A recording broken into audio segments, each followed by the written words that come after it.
क्या होता है जब किसी इंसान की आखिरी सांस उसके शरीर को छोड़ देती है?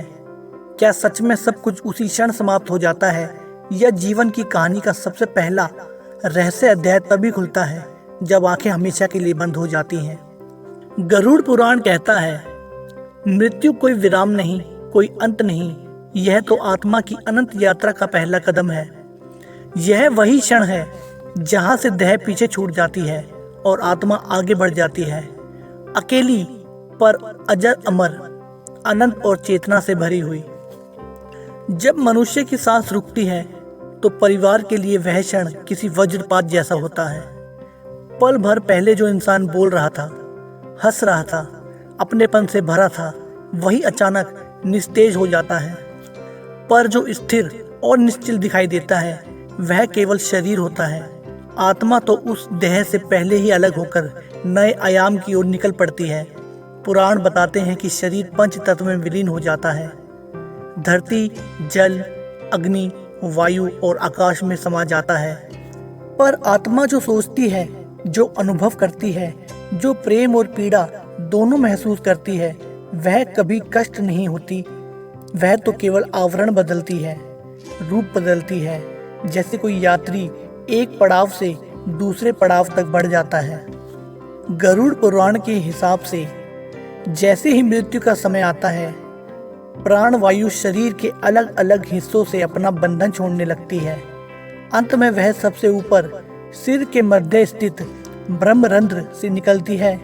यह वही सूक्ष्म द्वार है जहां से आत्मा शरीर का त्याग करती है। क्षण आत्मा को कोई तेज दर्द महसूस नहीं होता, बल्कि वह एक अद्भुत हल्कापन अनुभव करती है, जैसे वर्षों से उठाया गया भारी भार अचानक उतर गया हो। कोई चिंता नहीं, कोई थकान नहीं, कोई सांस की घुटन नहीं, केवल एक विचित्र शांत अनुभूति महसूस होती है। लेकिन यह शांति बहुत देर तक नहीं टिकती, क्योंकि जैसे ही आत्मा देह से बाहर आती है, उसे सबसे पहले यह एहसास भी नहीं होता कि वह मर चुकी है। उसके लिए दुनिया वही रहती है, घर वही, लोग वही, रिश्ते वही, आवाजें वही, पर फर्क केवल इतना होता है कि सुनी नहीं जाती, महसूस नहीं की जाती। वह अपने बेटे को बिलख बिलख कर रोते देखती है, अपनी पत्नी के आंसुओं में डूबते हुए देखती है, अपनी माँ को मौन दर्द में पत्थर सी स्थिर देखती है, पर स्वयं कुछ नहीं व्यक्त करती। उसकी चीखें, उसकी पुकारें, उसकी व्याकुल आवाजें केवल सूक्ष्म लोक में गूंजती है, जहाँ तक स्थूल कानों की पहुँच नहीं होती। मृत्यु के तुरंत बाद आत्मा लगभग 12 मुहूर्त तक अपने शरीर और अपने संसार के आसपास ही रहती है। एक मुहूर्त 48 मिनट का होता है और 12 मुहूर्त लगभग 4 घंटे 48 मिनट बनते हैं। यह वही समय है जब आत्मा अपने आसपास के दृश्य को समझने की कोशिश करती है कि यह सन्नाटा कैसा, यह रोना कैसा, ये जलते दीपक, धूप, अगरबत्ती, अंतिम संस्कार की तैयारी, यह सब क्यों हो रहा है। वह सोचती है कि वो लोग उसके शरीर के आसपास क्यों जमा हैं, उसे नहलाया क्यों जा रहा है, उसे सजाया क्यों जा रहा है, और फिर अचानक उसे उठाकर बाहर क्यों ले जाया जा रहा है। पहले 24 घंटे आत्मा अपने घर, अपने आंगन, अपने लोगों के बीच ही रहती है। गरुड़ पुराण और स्कंद पुराण दोनों बताते हैं कि आत्मा का सबसे गहरा आकर्षण वही स्थान होता है जहां उसने जीवन के सबसे भावनात्मक अनुभव जिए हों, जहां उसने प्रेम किया हो, जहां उसने दुख सहे हो, जहां उसने अपनी सबसे सच्ची मुस्कान बिखेरी हो और जहां उसके सपनों ने आकार लिया हो। इसलिए आत्मा सबसे पहले अपने घर ही लौटती है, हर उस कोने में जाती है जहां उसकी स्मृतियां बसी होती हैं। वह पहले अपने बिस्तर के पास ठहरती है, अपने पूजा स्थल के सामने मौन खड़ी रहती है, अपने बच्चों के सिरहाने तक जाती है, उन्हें अंतिम बार देखती है, अंतिम बार महसूस करती है और बिना बोले ही आशीर्वाद का स्पर्श देने की कोशिश करती है। पुराण कहते हैं यह समय आत्मा के लिए सबसे कठिन होता है, क्योंकि अब उसे धीरे धीरे यह एहसास होने लगता है कि वह इस संसार का हिस्सा नहीं रही। वह जिस शरीर को मैं समझती थी वह तो अब निष्प्राण है। जिन रिश्तों को वो अपनी डोर मानती थी वे केवल अब स्मृतियां हैं। इसलिए कहा गया है कि परिवार यदि इस समय अत्यधिक विलाप करे, चीखे चिल्लाए, दुख में डूबकर केवल पीड़ा फैलाए, तो आत्मा आगे नहीं बढ़ पाती। उसका प्रस्थान कठिन हो जाता है, क्योंकि उसका बंधन भावनाओं से और मजबूत होकर उसे रोक लेता है। लेकिन यदि परिवार उस क्षण शांति बनाए रखे, ईश्वर का नाम ले, दीप जलाए, मौन प्रार्थना करे, श्रद्धा से तर्पण करे और कहे, हे प्रभु इसे शांति दो, इसे दिशा दो, तो आत्मा को एक सूक्ष्म बल मिलता है, एक संकेत मिलता है, एक प्रकाश पथ मिलता है और वह धीरे धीरे अपनी यात्रा के अगले चरण की ओर बढ़ने लगती है। जैसे ही 24 घंटे पूरे होते हैं, आत्मा के पास यमलोक के दूत आते हैं, जिन्हें यमदूत कहा जाता है। ये दूत कोई साधारण संदेश वाहक नहीं, बल्कि कर्मों की न्याय प्रक्रिया के मार्गदर्शक हैं। पुराणों में इनके रूप का वर्णन अग्नि समान तेज, दृढ़ और भय उत्पन्न करने वाला बताया गया है। पर वे केवल डराने के लिए नहीं आते, वे तो आत्मा को उसके कर्मों के न्याय तक पहुंचाने के लिए आते हैं। वे कहते हैं, चलो अब इस पृथ्वी का समय पूरा हुआ, अब तुम्हारे कर्मों का हिसाब होगा। कुछ आत्माएं भय से कांप जाती हैं, कुछ आश्चर्य से स्थिर हो जाती हैं और कुछ नम्रता से उनके साथ चल देती हैं, जैसे कोई सत्य के सामने नतमस्तक हो जाता है। यमदूत आत्मा को एक सूक्ष्म रज्जू से बांधते हैं। यह बांधना किसी बंधन की यात्रा नहीं, बल्कि दिशा का साधन होता है, क्योंकि मृत्यु के बाद आत्मा का स्व अत्यंत सूक्ष्म और अस्थिर हो जाता है और वह बिना मार्गदर्शन के दिशा खो सकती है। फिर यमदूत उसे आकाश मार्ग से यमपुरी की ओर ले जाते हैं। पुराणों में कहा गया है कि पृथ्वी से यमलोक तक की यह यात्रा 17 दिनों की होती है। हर दिन आत्मा अपने जीवन के कर्मों का एक एक दृश्य अपने सामने देखती है, जिसमें हर अच्छा बुरा कर्म, हर मदद, हर अपमान, हर सत्य, हर छल, हर आंसू, हर मुस्कान सब स्पष्ट रूप से दिखने लगता है। जो उसने प्रेम से दिया वह प्रकाश बनकर उसके साथ चलता है, जो उसने क्रोध या लोभ में किया वह अंधकार बनकर उसके आसपास मंडराने लगता है। यही 17 दिन आत्मा के आत्मबोध, पश्चाताप, सत्य स्मरण और कर्म विश्लेषण के दिन होते हैं। पुराणों में कहा गया है, 8वां दिन विशेष रूप से उल्लेखनीय बताया गया है। कहा गया है कि इस दिन आत्मा पृथ्वी और यमलोक के मध्य स्थित एक अंधकारमय लोक में पहुंचती है।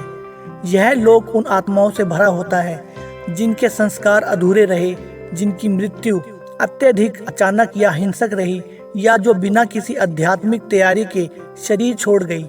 यह क्षेत्र भ्रमित आत्माओं का पड़ाव माना गया है, जहां भटकाव अधिक और दिशा कम होती है। इसलिए धर्म कहता है 8वें दिन परिवार को विशेष रूप से दीप दान करना चाहिए, दान पुण्य करना चाहिए, मंत्र जाप करना चाहिए, ताकि आत्मा को एक सूक्ष्म प्रकाश और सहारा मिल सके और वह उस अंधकार से बिना रुके आगे बढ़ सके। 9वें से 15वें दिन तक आत्मा चित्रगुप्त लोक की ओर बढ़ती है। चित्रगुप्त वही दिव्य लेखाकार माने गए हैं जो मनुष्य के हर कर्म का सूक्ष्म रिकॉर्ड रखते हैं। इस दौरान आत्मा अपने कर्मों के भार को गहराई से अनुभव करने लगती है। हर पाप उसके लिए भारी पत्थर जैसा प्रतीत होता है और हर पुण्य उसके लिए पंख जैसा हल्का सहारा बनता है। यह वही समय भी होता है जब पृथ्वी पर परिवार श्राद्ध, तर्पण और पिंडदान जैसे कर्म करता है। यह कर्म आत्मा को भोजन या जल देने जैसा नहीं, बल्कि ऊर्जा और दिशा देने जैसा माना गया है। पिंडदान आत्मा को एक सूक्ष्म बल देता है, जिससे उसकी यात्रा में स्थिरता बनती है। 16वां दिन वह दिन होता है जब आत्मा यमपुरी के द्वार तक पहुंच जाती है। यहाँ उसे वितरणी नदी दिखाई देती है। पुराणों में इस नदी का वर्णन अत्यंत प्रतीकात्मक और गूढ़ है। यह नदी मनुष्य के पाप पुण्य का प्रतिबिंब मानी गई है। जिसने जीवन में सत्य, करुणा, सेवा और दान का मार्ग अपनाया हो, उसके लिए यह नदी फूलों और प्रकाश से सेतु जैसी प्रतीत होती है, जैसे कोई दिव्य पुल जो उसे सहज पार करा दे। पर जिसने जीवन में छल, हिंसा, माता पिता का अपमान, दूसरों को कष्ट देकर आनंद पाया हो, उसके लिए यह नदी जलते लावे, पीड़ा और भय का मार्ग बन जाती है। पर ध्यान देने योग्य बात यह है कि यह अनुभव आत्मा के कर्मों का फल होता है, दूतों का अत्याचार नहीं। 17वें दिन आत्मा यमराज के दरबार में प्रवेश करती है। यमराज कोई क्रूर राजा नहीं, बल्कि कर्म न्याय के अधिपति माने गए हैं। वहाँ चित्रगुप्त आत्मा का पूरा लेखा जोखा यमराज के सामने रखते हैं, जिसमें एक एक कर्म, एक एक विचार और एक एक भावना अंकित होती है। आत्मा के पास वहाँ झूठ बोलने, दिखावा करने या सत्य को छुपाने की कोई शक्ति नहीं होती, क्योंकि मृत्यु के बाद आत्मा केवल सत्य स्वरूप में रहती है। इसलिए उसके भीतर भी केवल सत्य होते हैं कि उसने यह कर्म क्यों किया, किस भावना से किया, किस उद्देश्य से किया और उसके पीछे प्रेम था या लोभ, सत्य था या छल। यमराज के न्याय के बाद आत्मा के लिए मुख्यतः 3 मार्ग खुलते हैं। स्वर्ग लोक अच्छे कर्मों के फल के लिए, नर्क लोक पापों के प्रायश्चित और आत्म सुधार के लिए, पुनर्जन्म अधूरे कर्मों को पूरा करने, आत्मा को नया अनुभव देने और सुधार का अवसर देने के लिए। लेकिन इन तीनों के परे एक चौथा मार्ग भी बताया गया है, मोक्ष का। मोक्ष का अर्थ है जब मृत्यु के चक्र से संपूर्ण मुक्ति। वह आत्मा जिसने जीवन में अहंकार त्याग कर दिया, जिसने हर कर्म निष्काम भाव से किया, जिसने सेवा को जीवन का धर्म बना लिया, जिसने सत्य को वाणी का श्रृंगार बनाया और जिसने ईश्वर के नाम स्मरण को सांसों में उतार लिया, वह आत्मा यमलोक के न्याय से भी परे हो जाती है। गरुड़ पुराण में 28 प्रकार के नरकों का वर्णन भी मिलता है, पर यह वर्णन केवल दंड का नहीं बल्कि आत्म सुधार की प्रक्रिया का है। जैसे किसी अपराधी को जेल में इसलिए रखा जाता है ताकि वह सुधर सके, समझ सके, पश्चाताप कर सके, वैसे ही नरक का अनुभव आत्मा को इसलिए मिलता है ताकि वह अपने कर्मों की पीड़ा को समझे और अगले जन्म में उनसे बच सके। यह स्थायी यातना नहीं बल्कि कर्म परिष्कार की प्रक्रिया मानी गई है। नर्क उन आत्माओं के लिए है जिन्होंने दूसरों को कष्ट देकर आनंद पाया हो। कालसूत्र नर्क उन आत्माओं के लिए है जिन्होंने जीवन में विश्वासघात, छल, झूठ को सहारा बनाया हो। असी पत्र नर्क उन आत्माओं के लिए है जिन्होंने माता पिता का अपमान किया हो। शुकर मुख नर्क उन आत्माओं के लिए है जिन्होंने निर्दोषों पर झूठे आरोप लगाकर उन्हें पीड़ा दी हो। पर हर नर्क का उद्देश्य अनुभव सुधार और कर्म परिष्कार है। स्वर्ग लोक का वर्णन अत्यंत सुखमय, सुगंध भरा, प्रकाशयुक्त और आनंदमय क्षेत्र के रूप में किया गया है, जहां आत्मा को कोई भय नहीं, कोई पीड़ा नहीं, केवल दिव्य तृप्ति का अनुभव होता है। अब पुनर्जन्म यह वही चरण है जिसे उपनिषद और गीता भी कहती है। आत्मा न जन्म लेती है न मरती है, वह केवल शरीर बदलती है। यदि आत्मा अपने कर्मों को सुधारने के लिए सहमति देती है तो यमराज उसे नया शरीर प्रदान करते हैं जो उसके कर्म बीज के अनुरूप होता है। जिसने दान, प्रेम और सत्य को जीवन बनाया हो उसे उत्तम कुल, उज्जवल जीवन और सहज संस्कार मिलते हैं। जिसने लोभ, हिंसा, घृणा को सहारा बनाया हो उसे कर्म सुधारने के लिए कठिन जन्म या कभी कभी पशु पक्षी जैसी योनियां भी मिलती हैं ताकि अनुभव कर सके, सुधार सके और मार्ग खुल सके। प्रिय साथियों, इस पूरी कथा का सार यही है, जीवन छोटा है पर कर्म अनंत है। सांसें रुक सकती है पर कर्म नहीं, शरीर मिट सकता है पर आत्मा नहीं, मृत्यु आ सकती है पर मोक्ष भी मिल सकता है। हर हर महादेव।